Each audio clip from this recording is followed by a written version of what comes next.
Ei, pessoal, tudo bem por aí? Espero que sim. Vamos lá para mais um capítulo 22. Seja real.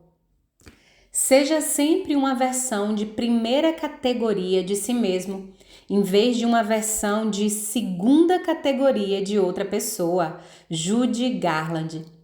No sentido biológico, toda pessoa tem vida, uma existência na qual vive e respira dia após dia. Mas muitas estão descontentes em busca de algo mais do que experimentam a cada dia, porém, sem saber o que estão buscando. Elas querem conhecer seu propósito e a razão de estarem aqui. A Bíblia revela uma qualidade de vida diferente que está disponível a nós em Jesus Cristo.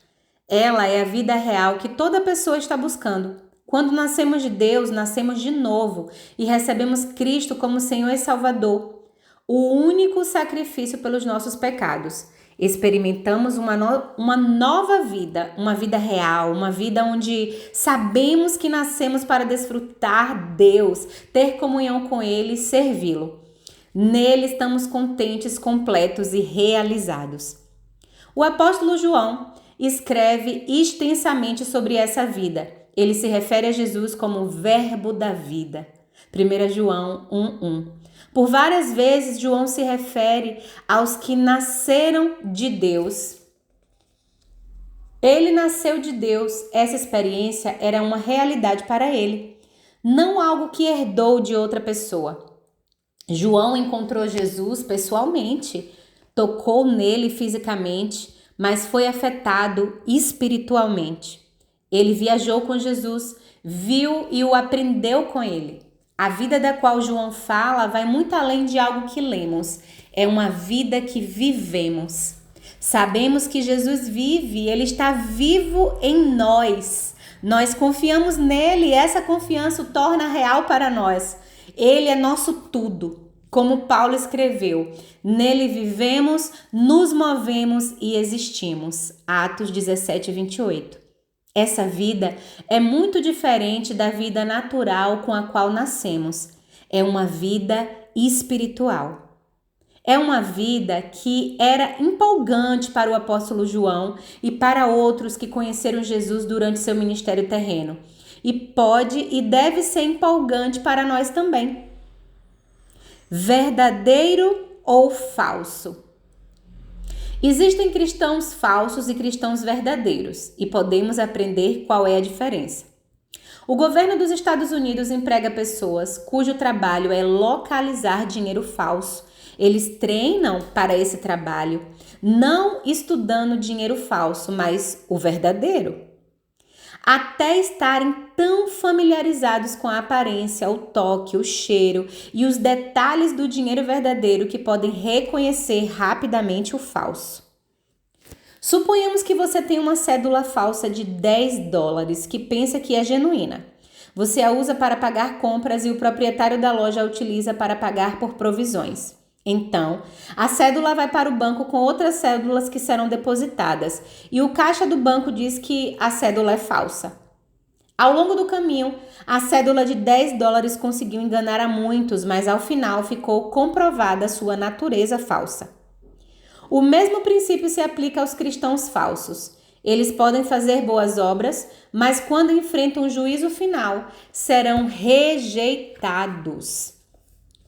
Jesus falou sobre aqueles que lhe diriam: Senhor, Senhor, porventura não temos nós profetizado em teu nome, em teu nome não expelimos demônios, e em teu nome não fizemos muitos milagres?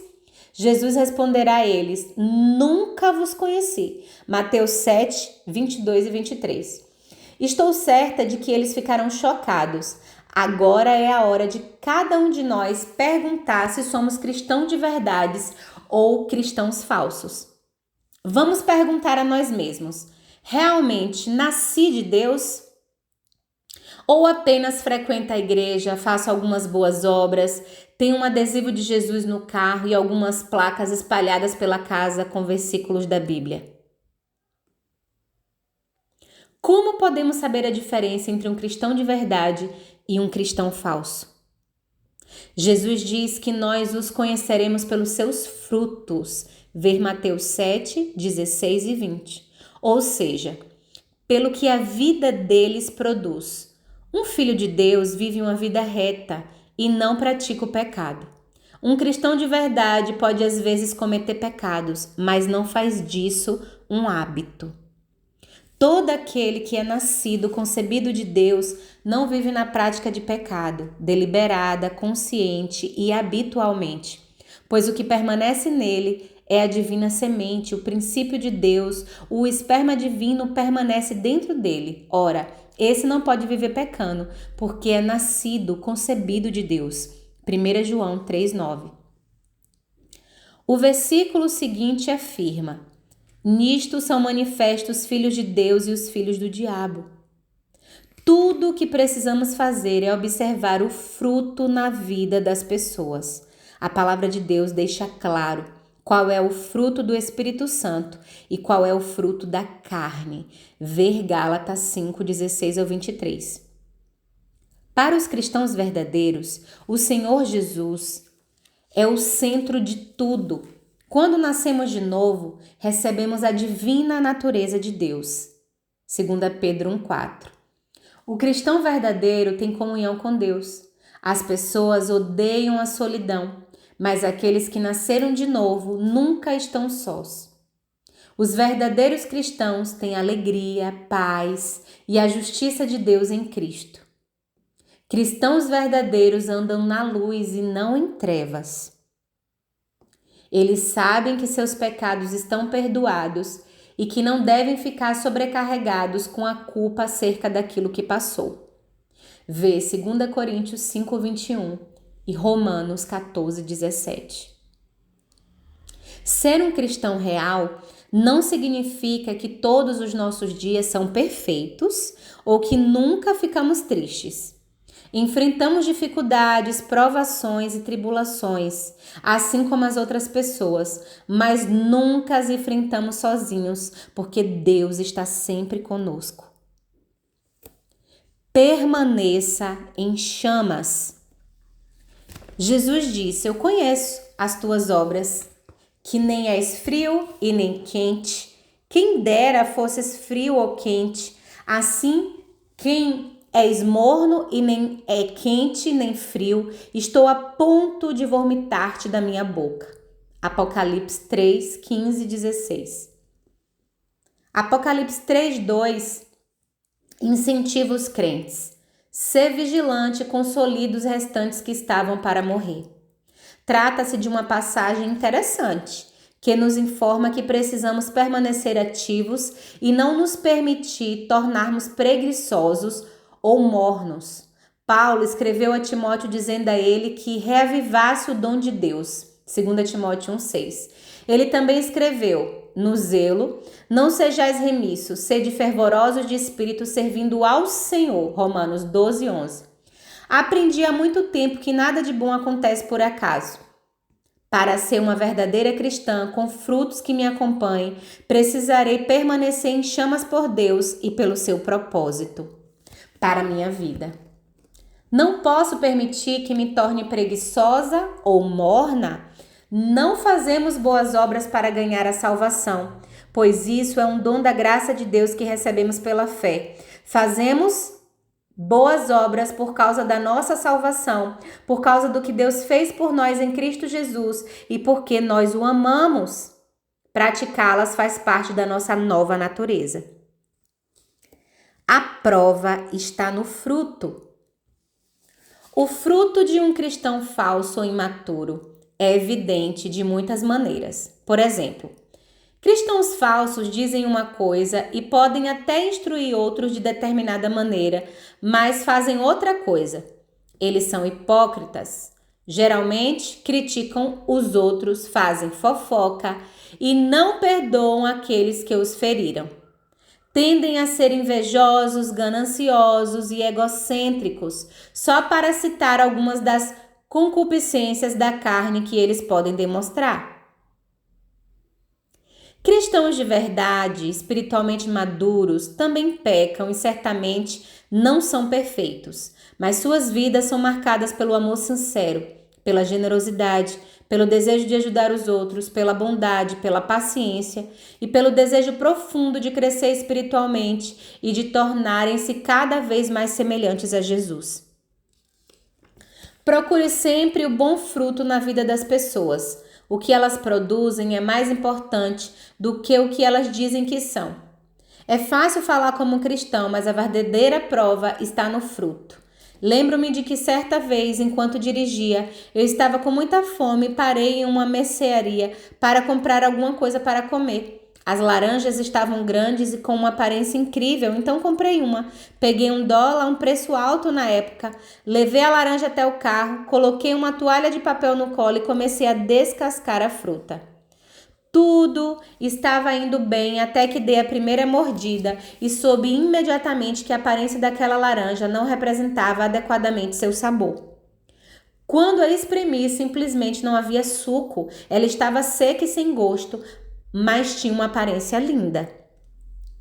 Aprendi que as pessoas que afirmam ser cristãs podem ter uma boa aparência, mas nunca sabemos realmente o que há dentro delas até que sejam espremidas, colocadas sob pressão ou provadas até que tenhamos uma experiência pessoal com elas. Não se impressione com a aparência das pessoas, com o que elas dizem ou mesmo com o que parecem ser quando as conhecemos. Seja paciente e certifique-se de que não sejam falsas. Quando estiver pensando nas pessoas com quem você quer se envolver, passar tempo e ter amizade, procure sempre o que é verdadeiro. Que seu amor seja real. Paulo escreve que nosso amor deve ser real, sincero e sem hipocrisia. Vê Romanos 12:9. O amor verdadeiro e sincero precisa sempre ser dado a fim de ajudar ou abençoar os outros. Não devemos apenas fingir ser bondosos enquanto secretamente queremos deixar alguém em dívida conosco ou esperamos ser admirados ou ter uma boa reputação. Jesus disse que amar a Deus como amamos a nós mesmos é seu principal mandamento para nós.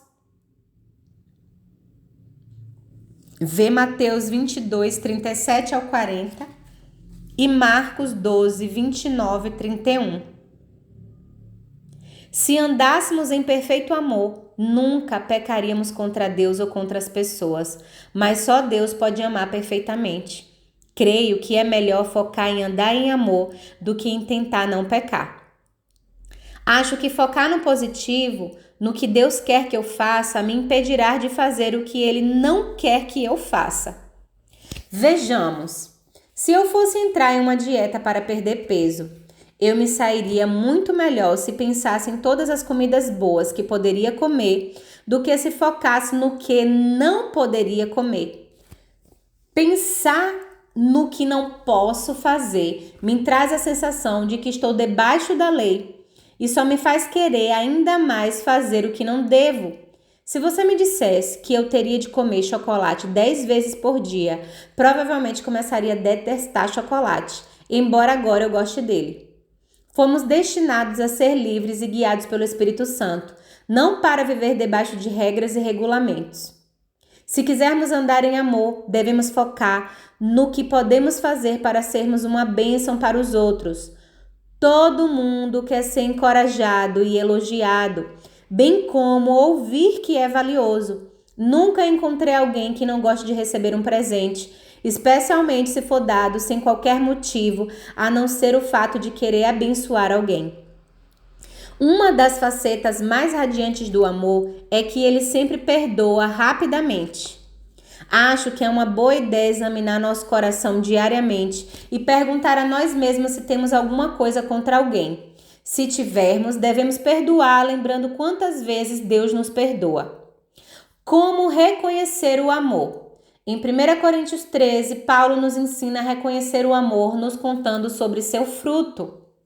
O amor é paciente, é benigno. O amor não arde em ciúmes, não se ufana, não se ensoberbece, não se conduz inconvenientemente, não procura os seus interesses.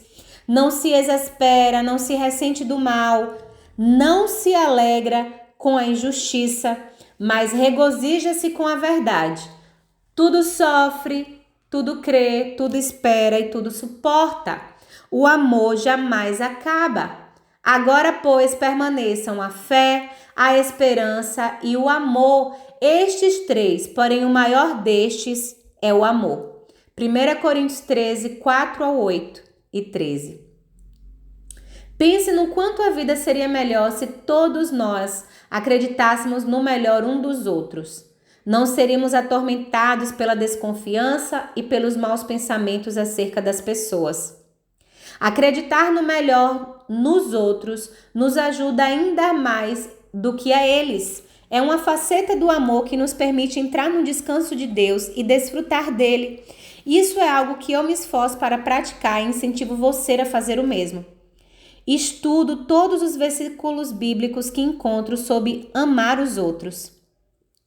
Fiz uma verificação rápida enquanto escrevi este livro e achei uma lista contendo 100 versículos sobre amar nosso próximo. Um dos meus favoritos é 1 Pedro 4,8. Acima de tudo, porém, tende amor intenso um para com os outros, porque o amor cobre multidão de pecados. Encontrei outra lista de 100 versículos sobre o amor de Deus por nós. Está tudo no final deste livro. A única maneira de podermos amar os outros é recebendo o amor de Deus por nós. Lembre a si mesmo diariamente o quanto Deus o ama e deixe que esse amor flua através de você para as outras pessoas.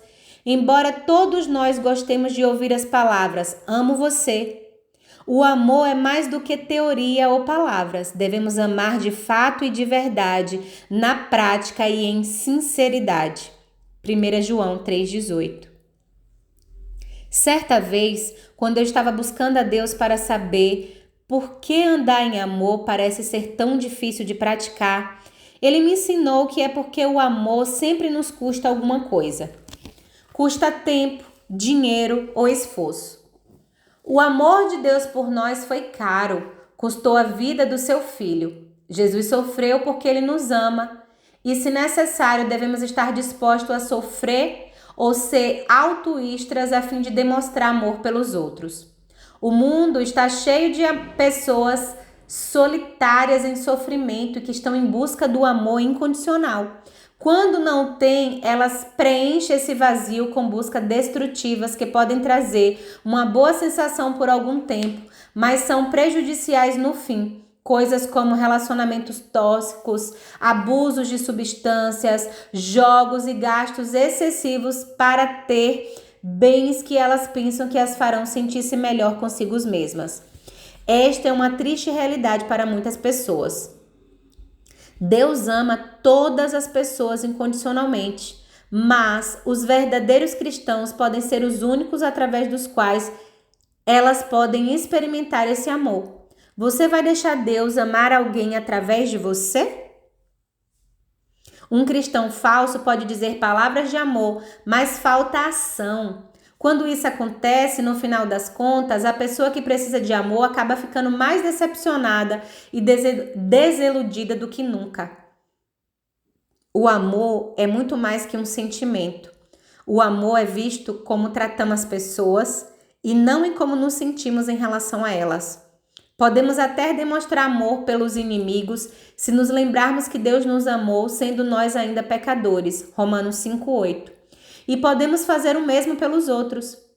Quando fazemos viagens ministeriais a países do terceiro mundo ou fazemos evangelismo aqui nos Estados Unidos para compartilhar o evangelho com as pessoas, sempre encontramos necessidades práticas enquanto estamos lá.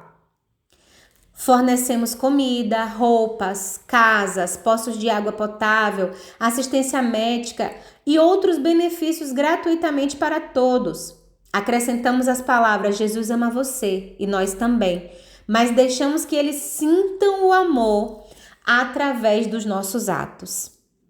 Às vezes, precisamos voltar diversas vezes antes que eles realmente acreditem que seremos consistentes e faremos mais do que apenas falar sobre o amor. mas o amor nunca falha. Recentemente, em uma entrevista, me perguntaram: quando você partir desta terra, Joyce, como você quer que as pessoas se lembrem de você? Eu respondi: quero que elas lembrem que eu as amei com o amor de Deus. Se focarmos em amar a Deus e em amar as pessoas, seremos felizes. Também daremos alegria a outros e colocaremos um sorriso no rosto de Deus. O amor é o que o mundo necessita, mas ele precisa ser real e autêntico ou será inútil.